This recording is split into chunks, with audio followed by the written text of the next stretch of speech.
Good afternoon. My first duty as Prime Minister is the security of the British people. And fulfilling that profound responsibility is only possible because of you. Just 10 days ago, I gave the order for the RAF to join an international effort intercepting a barrage of Iranian missiles headed towards Israel. Those pilots, like you, like every generation of British servicemen and women before you, were willing to put their own safety over the line for the security of others and the defence of our liberties and our values. From your regiment's service in Iraq and Afghanistan to your current role here in Poland protecting NATO's eastern flank, you've made those sacrifices in the service of our country. I'm truly humbled by your courage and your professionalism, and on behalf of a proud and grateful nation, let me simply say thank you. But I haven't just brought you here together today to express my gratitude. I want to talk to you about how we equip you to do your duty in an increasingly dangerous world. We've entered a period in history in which competition between countries has sharpened profoundly. An axis of authoritarian states with different values to ours, like Russia, Iran, North Korea and China, are increasingly assertive. The danger they pose is not new. But what is new is that these countries, or their proxies, are causing more instability more quickly in more places at once. And they're increasingly acting together, making common cause in an attempt to reshape the world order. Now, I know there are some people that will think these are faraway problems, but they are not. They pose real risk to the United Kingdom's security and prosperity. Russia has already poisoned people on British soil with chemical weapons, caused energy bills to soar, weaponised migration, and send technology to Iran in exchange for weapons, like the Shahid drones that I saw myself are wreaking such devastation in Ukraine. Iran themselves have threatened to kill and kidnap people within our borders for exercising their right to free speech, and use proxies, like the Houthis, to attack British ships in the Red Sea, disrupting supplies of crucial goods to our high streets. North Korea, too, is supplying munitions and artillery to Russia, and their hackers have targeted British businesses and the NHS. And Chinese state-affiliated actors have conducted malicious cyber campaigns against British MPs. China itself is engaged in a huge military modernisation programme. Potential flashpoints in the Indo-Pacific could have an impact on the global economy far larger even than COVID. And China is increasingly working with others to try and reshape the world, including their so-called unlimited partnership with Russia.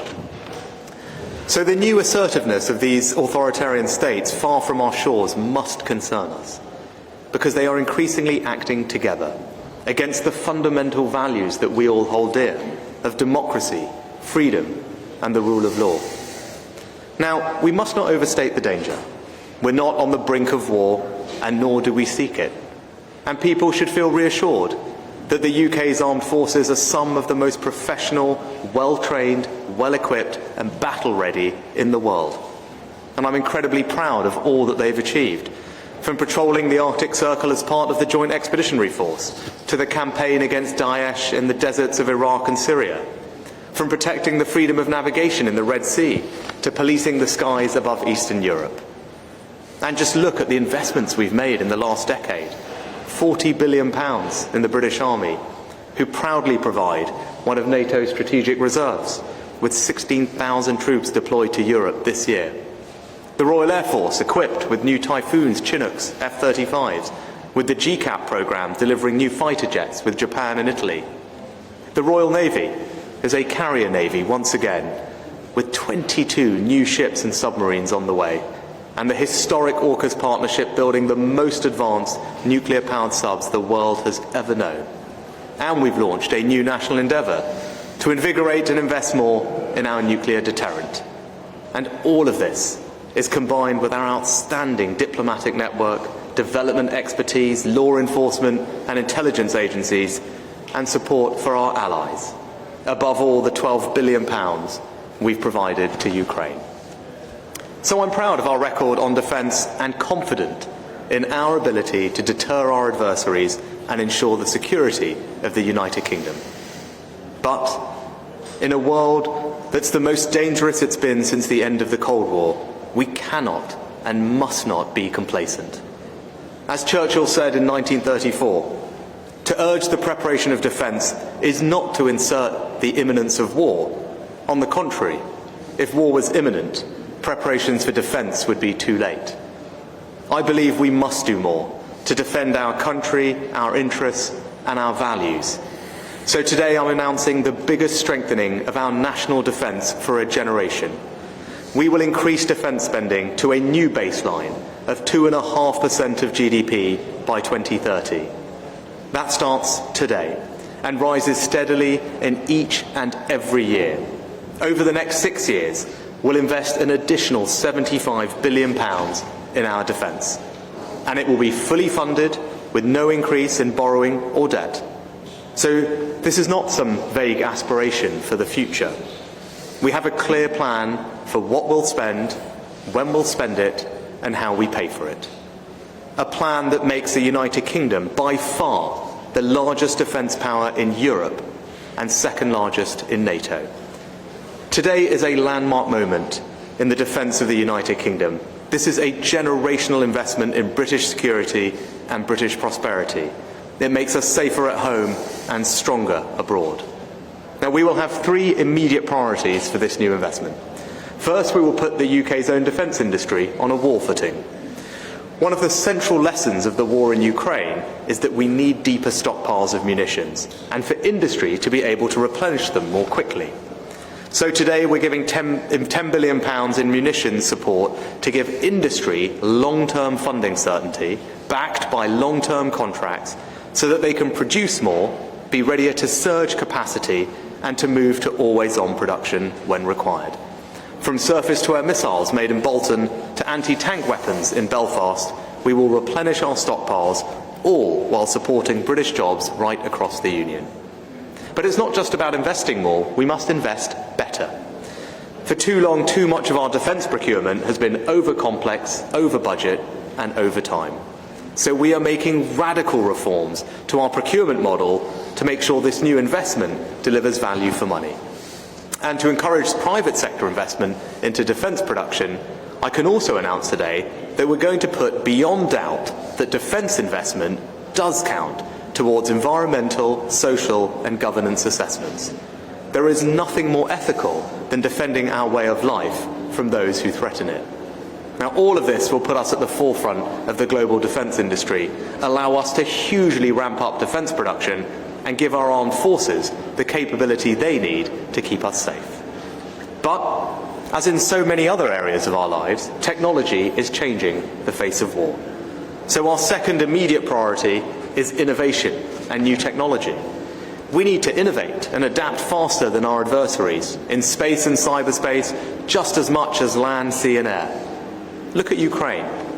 Now, many aspects of the war would be familiar to a soldier from World War I or II, yet others would be unimaginably different.